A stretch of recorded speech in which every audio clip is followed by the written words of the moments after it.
kuba ko se mwana ubushyura bubona ute mwana ubushyuhe bw'iki se mwana bw'imbabura cyangwa gaze ariko wagire ku bucucu mwana ese wana hano turi mu gikoni hakujya ujya ufunguka mu mutwe wa kintu niyo mubwira we ushyuye mwana byizuba se cyangwa ariko ndi kubona turi hanze cyangwa sunlight na sunlight umva bro ngiye nshaka umwana tu baba we ibyo ngibyo nibyo washakaga kare kose cyakemutse yewe nzi ibigo byinshi bya ferina byinshi wafasha na mabize yarayasize bari gutanga umuceri isukari amasabune sha mana we sha nawe nzi kufite umutima umeze gutya ariko ndabakugezaho nugiye ikibazo sibyo iminja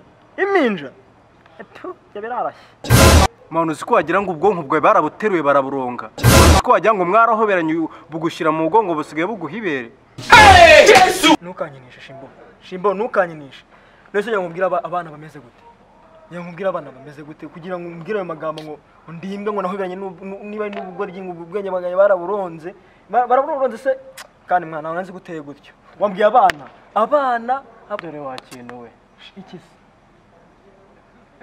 bariya no washakaga ibyana nka biriya nibyo nshaka ese bana n'abana nyine nese yumbwira ngo amabebi biraba byita ibyana byuki ibyangwe nago mwana imvugo zanyu ibisumati aho mvuye urabizi mvuye bariya ni za sumaku mvuye Nyagatare umva binkore nago narinzi ibyo bintu by'abana ahubwo nigendereyo narebewe ngaho ariko urandakaje oya man urandakaje ndakubwira nshakira cyangwa ukigira ikintu cy'ikigori wafashe ikiroso nzi ko umuntu uri umubire kumburinjije ibigezaho oya ntabwo byashoboka zira naga ari projet zanjye rero niba ari ibyana niba ari n'ibinyoni niba ari n'ibiki mwana nasha ahangaha hanze urabizi mu Rwanda urabizi gufata abana ku ngufu n'imyaka ufite ukuntu ureshya witanya ko ufite imyaka mikeya rero oya ntukigere mwana ufite imyaka 20 n'ingahe gutyo barakana bizi ni bari under 80 sibyo mwana nawe shira muri logique mwana nge nagaze ari projet zanjye n'izimpinja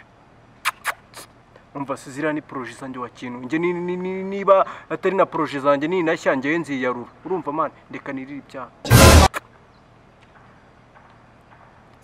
bira bitipe se biratubaza iki ngibitipe wahamagaye sukara ko ntagenda yego koma narumiwe shawuru urushinze sigaye niteretera bizoro undi igishinze ahubwo urinjije njyewe uwo nkunda namuha icyo ashaka uruzwe n'iki kwivuga se kandi ufite ingingo ikurengera waragumiwe pe waragumiwe wowe niyo yagutera n'inda ahubwo wanabyemera genda ikudomeke genda abo ngo se ko badakina genda inda yose ngenda umukuru ujye ubyihorera njye nanayikwepa buriya nakubwira ko ngukunda mpamya ko bitazahashira nkuko nta segonda rishira ntagutekerejeho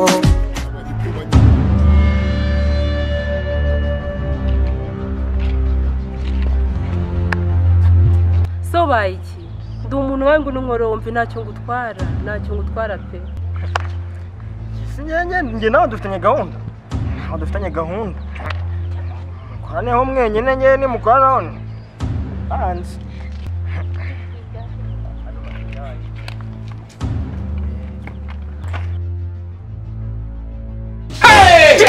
ese barababaye iki bariya ni fake bariya barasaze uriya mukobwa nari nabonye atoroshye ni ishyano ahubwo se none se ubahe sister we mbahe mu rugo none se ubahe nyine nanjye mba mu rugo tu umva ariko nyine mbana na mama nyine tu uwo njye nakwishimiye sibyo sister nakwishimiye tu nukuri umutima wanjye ndawugoye nta n'ikintu na kimwe nkuyeho njye nkuye ibyo mfite do ntabwo ngiye ndi babandi batanga ibyo badafite site umuntu ungana n'abana na nyina ariko ntabwo hanyuze bebe nyine tuvayo mbabarira nkwereka ahantu nyine tuganira sibyo mbabarira kabisa ubundi si jya wakwambeye iminwa yawe ntabwo uraruha ubundi si utugenga atinda urumva nabigenzane sheri nagutinda ndahita nkukubita tampandiko tapendigwa nsanze imodoka zarangiye se ko zisigaye zifunga kare. akira na perime none uyu munsi urantwara. Perime Perime. perime se ndayirya ko nshonje. Ikibazo ni inzara vraiment. Donc c'est quoi? Ese urumva hano ndi gukina. akira Kase we. Ndabona utari imbwa da. Ye narihaye. Ibi byose warihaye kabisa. Narihaye byo nta kibazo. Yende. Nta kibazo tugenda.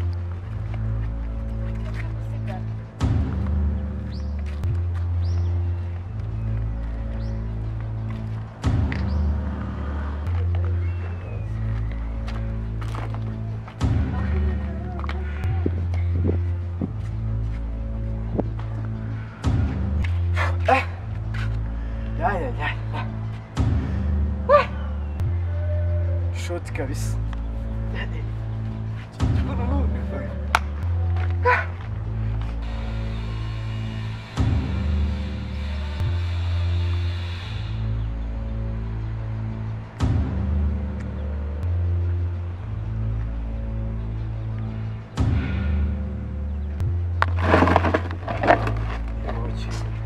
Mwanzi wanjije minzi ngo iki gikorwa kigarutse mwana aho cyo gikorwa ni imana ikiraya cyane man abantu mugendana nawe sha bose ni nkabo ese ufite umuhumuro mubi kabisa Kintu gusa sikuri gifeke man uzana mvuye vuye kwirukana ingwagasi y'ubushuhe sha shwe ndabwirukanye ndabigendera amezayo ane cye nagotwa kandi kindi ndahumura wa kintu noneho ngaho uzagomeza ugwa gugaswe zapfa no mwuma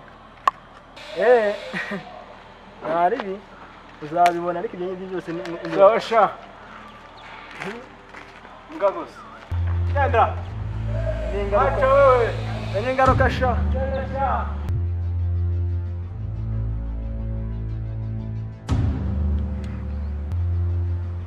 Nashingaga nta n'impamvu dore icyo nkuyemo none naranakabuze ubuse ndabigenzana ko ndahamagara ya nshuti ye iramungezaho se we katayifata. Halo amakuru aha wahora niki kubona nimero zawe byangoye ariko reka nkubwire icyo naringamije. Oya ibyo urabimbaza nyuma ngenda shaka ka gahungu mwari muri kumwe kameze ukuntu nako ngako kagufi sawa ubwo urangeraho ryari ntari bubwo ngeraho unjyaneyo.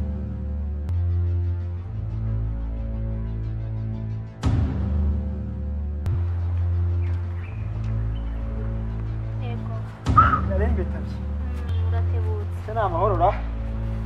Ni amahoro. Nayo data byagenze utese ko mbona imbere hasumbana si ka kagabo niwe wagashyira kuri simukadi amaguru ntiyaregarega. Nayo data nese byagenze ni kakanise ko kagufiya karinda ya modoka yo kwa tana nabyebagiwe karinda imodoka mu gitondo ku manywa agakora ikiyede nimugoroba akamara imyenda y'abanyerono niwamaze byore abare mu tubari twanywa twatuyuga twa desa turwasa amenshi 35. Oya ntabwo ari uriruka kuko nagakora ubuyede uramubeshyeye. Nese nuwe uri kuvuga sikakani je mwadusanganye je wa mugwanyi ukankana su apikara akora ubuyede niba ari amafaranga yo kwese mukadaho kagize imana tugende ndakakwereka hasi yo kona nafata kangura kariya na telefone zako zagize tugende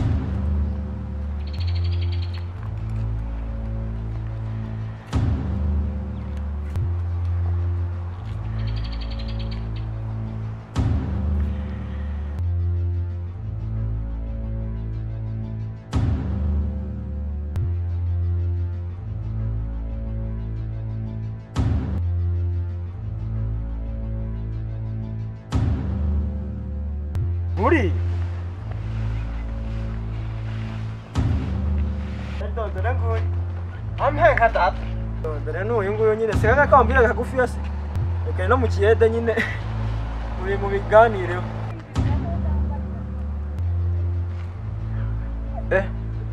none se ko ndebe inda zaje imbere sha byagenze. nta n'isoni hariya warakinaga ni yawe si yawe. Oya njyewe ntago mbyara, njyewe najya no kwa muganga bameze igipapuro kitabyara. Leta zunze ubumwe z'ibyorezo zanyandikiye yuko njyewe ibyanjye biri expired, njyewe imbeshyera. Oya Imana, oya ni ukuri kw'Imana uko musanze wenda munsi y'ibirenge harimo kuzamo ibyuya, ariko oya ntago ari njyewe, ntago ari njyewe uriya mukobwa twana we rimwe gusa.